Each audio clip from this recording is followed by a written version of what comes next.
Infetħet sejħa biex jinstab operatur biex jamministra l-fond ta' ċittadini attivi f'Malta u xogħlu ser ikun li jiżviluppa u jimplementa l-programm tal-hekk sejħa EEA Grants fis-soċjetà ċivili, ġifieri għotjiet taż-żona ekonomika Ewropea. Il-maġġoranza tal-fondi ġej minn fond Norveġiż li ġie ffirmat fi frar li għadda u għal dan il-programm se jkun hemm disponibilità ta' 700,000 euro.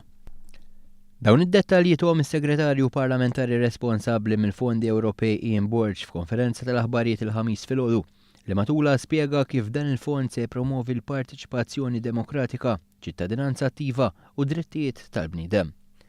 Mal kien hemm bidla fl-amministrazzjoni dawn il-fondi bdew jiġu amministrati aħjar u fil-ħinijiet stipulati.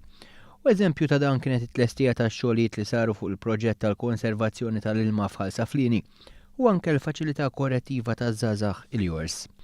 B'hekk din is-sejħa se tiftaħ orizzonti ġodda laqdiet mhux governattivi biex jagħmlu proġetti ġodda stqar is-Segretarju Parlamentari. Però wkoll issa qegħdin nitkellmu fuq il-fondi l-ġodda.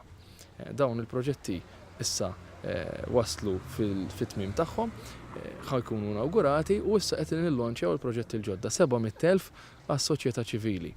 U dawn grazzi għal 8 miljun ftehim illi għamel il-Prim Ministru Joseph Muscat u l-Prim Ministru tan-Norveġja fejn Norveġja qiegħda terġa' toffri pakkett finanzjarju lil pajjiżna.